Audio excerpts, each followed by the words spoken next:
நன்றியா. இன்னொரு கேள்வி. இப்ப சொல்லுங்க. பகவத்கீதை மகாபாரதமா சொல்றீங்க. அது புராண கதைகளா இல்ல உண்மையா நடந்ததா? அது எப்படி? இப்போ மகாபாரதத்துல நீங்க எதெல்லாம் இப்ப இன்னைக்கு சினிமாவாக இதெல்லாம் எடுக்கிறாங்க. சம்பவம் நடந்தது, யுத்தமெல்லாம் நடந்தது என்பது அதெல்லாம் நிஜம்தான். அதை எந்த அளவுக்கு அதை கரெக்டா நேரேட் பண்ணியிருக்காங்க அந்த சம்பவங்களை அப்படின்றது நமக்கு தெரியாது. ஏன்னா அது அந்த இயற்றினது வியாசர் தான். வியாசர் தான் அதை தொகுத்து இயற்றுறாரு அவர் பிறந்த காலத்துல.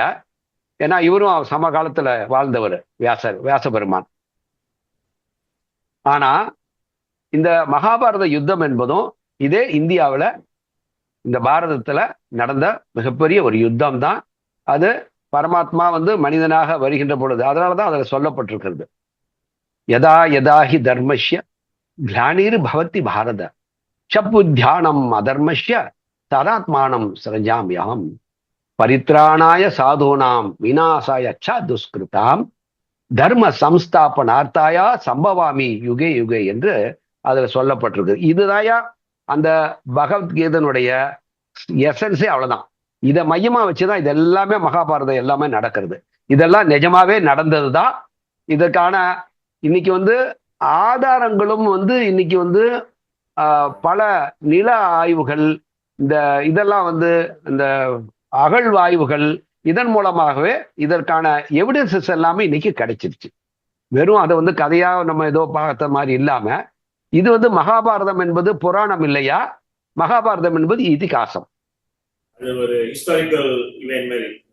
இல்லையா. இது இதிகாசம். இது இதை நான் இந்த இடத்துல சொல்லிடுறேன். முதல்ல இதிகாசம்னா என்ன, புராணம்னா என்ன அப்படின்னு. ஏற்கனவே பல வகுப்புகள் அட்டன் பண்ணவங்களுக்கு இந்த விஷயத்தை நான் தெளிவா சொல்லியிருக்கேன். இப்போ இந்தியாவை பொறுத்தவரையிலும், இந்தியா மட்டும் இல்ல, பொதுவாகவே இந்த உலக இதெல்லாம் கூட எடுத்துக்கிட்டீங்கன்னா இந்த இலக்கியங்கள் என்பதை 4 வகையாக பிரிக்கப்பட்டுள்ளது. அது சமஸ்கிருதத்துல இதிகதா, இதிஹாசா, புராணா, காவியா 4 வகையாக பிரிக்கப்பட்டுள்ளது. இந்த இதிகதா என்பது நீங்க சொன்னீங்க இல்லையா, வரலாறுன்னு சொன்னீங்க, ஹிஸ்டரி. இதிகதா என்று சமஸ்கிருதத்தில் சொன்னா அது வரலாறு, ஹிஸ்டரி. அது நம்ம இந்த எந்த காலத்திலிருந்து நமக்கு அதை எழுதி வைக்கப்பட்டதோ, ஏன்னா அதுக்கு முந்தைய அது வரலாற்று காலம், வரலாற்றுக்கு முந்தைய காலம்னு சொல்லுவோம். வரலாற்று காலம் என்பது எதெல்லாம் நம்ம ரெக்கார்டிங்ல பண்ண முடிஞ்சதோ, இந்த காலத்துல இது நடந்தது அப்படின்றது சரியான ஒரு காலகட்டத்தோட இதோட எவிடன்சஸ் கிடைச்சதோ அதெல்லாம் ரெக்கார்ட் பண்ணி வச்சிருக்கோம் நம்ம ஒரு இந்த குரோனாலஜிக்கல் ஆர்டர்ல, வருஷ இதப்படி இந்த இடத்துல இது தொடங்குது. அதுக்கு முன்னாடி நடந்ததெல்லாம் எவிடன்ஸ் எதுவும் இல்லாதனால அதை நம்ம அதை வரலாறாக எடுத்துக்கல. அது வரலாற்றுக்கு முந்தைய காலமாக அவங்க எடுத்துக்கிறாங்க. அப்படி பார்க்கின்ற பொழுது இந்த வரலாறு என்பது உண்மையாகவே உலகத்துல ஒரு குறிப்பிட்ட காலத்திலிருந்து அது நடந்த விஷயம்லாம் ரெக்கார்ட் பண்ணி வச்சிருக்காங்க. அதுதான் வரலாறை நம்ம படிக்கிறோம்.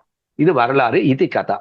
அடுத்தது இதிகாசா. இதிகாசா என்பது என்னன்னா, இந்த உலகத்துல எதெல்லாம் உண்மையான வரலாறாக நடந்ததோ அந்த நடந்த வரலாறுல இருந்து சில இதெல்லாம் இந்த மனிதனுடைய ஆன்மீக நிலைக்கு உயர்த்துகின்ற அளவுக்கு சில சம்பவங்கள்லாம் உலகத்துல நிஜமா நடந்தது.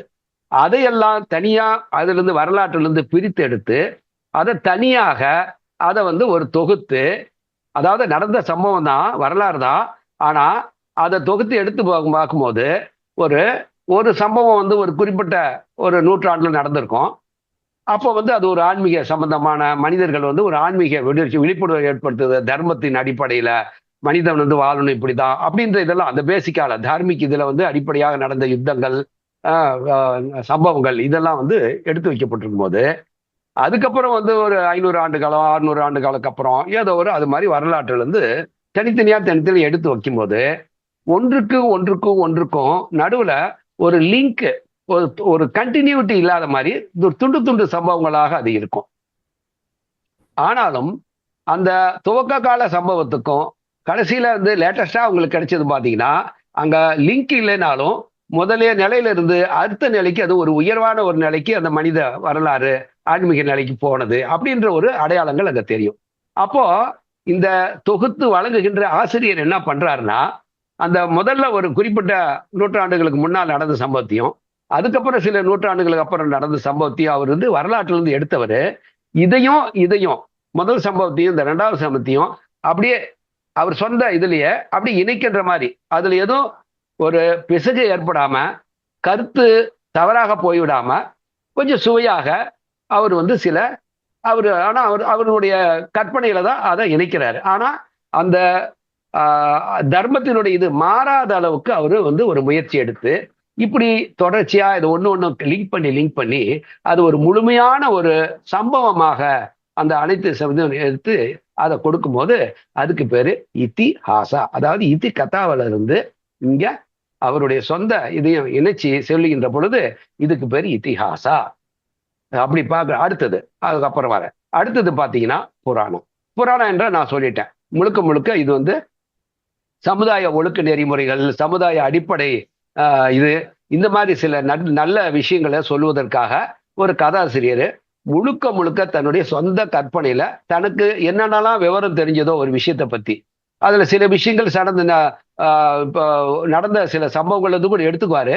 ஆனால் எடுத்தாலும் அதுல மேஜர் போர்ஷன் அவருடைய முழுமையான ஒரு சம்பவங்கள். இப்போ உதாரணமா சிவபெருமான் என்ற ஒரு கேரக்டர் இன்னும் உண்மையாலே இருந்தாரு. ஆனா இவங்க அந்த உண்மையான கேரக்டர் என்ன செஞ்சாரு அதெல்லாம் அதை சொல்லியிருக்க மாட்டாங்க. அந்த உண்மையான ஒரு கதாபாத்திரத்தை மட்டும் எடுத்துக்குவாங்க. அதுல இவர் சொந்தமா கற்பனை பண்ணி மனிதர்களுக்கு அதில் மூலமாக ஏதாவது ஒரு நற்செய்திகளை ஒரு பக்தி சம்பந்தமாக ஒழுக்கு சம்பந்தமா ஏதாவது சொல்லணும்னு நினைச்ச நோக்கம் நல்லதை சொல்லணுன்ற நோக்கமா இருக்கும். ஆனா முழுக்க முழுக்க அங்க 90% அவருடைய முழு கற்பனையாக இருக்கும். இது புராணம்னு பேரு. அது உண்மையிலேயே அது நடந்த சம்பவமாவே எடுத்துக்கவே முடியாது. ஆனா கருத்துக்களை, நல்ல கருத்துக்களை, எஜுகேட்டிவான ஒரு இதை சொல்வதற்காக இருக்கும்.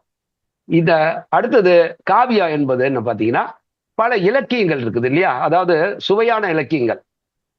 இப்ப ஷேக்ஸ்பியருடைய இதெல்லாம் பாத்தீங்கன்னா சில ஸ்டோரிஸ்லாம் பாத்தீங்கன்னா நம்ம எஜுகேஷன் சிஸ்டத்திலேயே நாண்டி டெய்லா கூட வச்சிருக்காங்க. அதுபோல நம்ம தமிழ்நாட்டுல பாத்தீங்கன்னா 50 காவியங்கள் இருக்குது.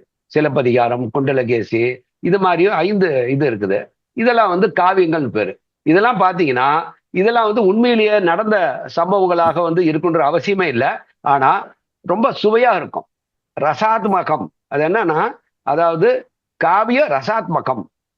காவியம் என்பது ரசமாக, அதாவது ஒரு சுவையான ஒரு கதையாக அது இருக்கும். ரொம்ப படிக்க படிக்க படிக்க அவ்வளவு இன்ட்ரெஸ்டிங்கா இருக்கும். அதுக்கு பேரு காவியம் பேரு. இப்போ நீங்க கேட்ட இந்த மகாபாரதம் என்பது இது வரலாறு அல்ல, ஆனால் வரலாற்று சம்பவங்கள் அங்கே கோர்க்கப்பட்டுள்ளன.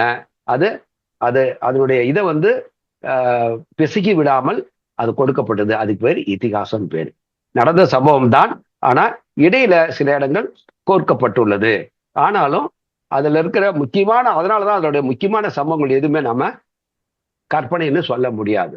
சோ அப்படி இந்த மகாபாரதம் என்பது இது புராணம் அல்ல, வரலாறும் அல்ல, ஆனால் இதிகாசம். நடந்த சம்பவத்தோடு இந்த ஆசிரியனுடைய கருத்துக்களும் பிசகாமல் இணைக்கப்பட்டிருக்கு. அதே வேல்யூ கொடுக்கக்கூடிய விஷயங்களை அங்க கோர்த்து கொடுப்பார். சரியா? படிக்கிறதே கண்டினியூஸா இருக்கும் அந்த மாதிரி. அதுக்காக என்னங்கய்யா? இல்ல அப்ப இந்த மகாபாரதம் நம்ம அது படிக்கிற போது அது ஒரு கண்டினியூஸா இருக்கிற மாதிரி அவங்க. ஆமா ஆமாய்யா, புரியுதுயா? இதுதான் மகாபாரதையா. சரியா? சோ இதோட நம்ம இந்த வகுப்பை முடிச்சுக்கலாம். அடுத்த வகுப்புல நாம இதனுடைய தொடர்ச்சியாக பக்தினா என்றதோட நம்மளுடைய இது முடிவுரையை, இந்த முதல் பேட்ச் வகுப்பினுடைய முடிவுரையை நம்ம முடித்துக் கொள்வோம். நன்றி, வணக்கம். நன்றி. நன்றி நன்றி நன்றி அண்ணா. நன்றி.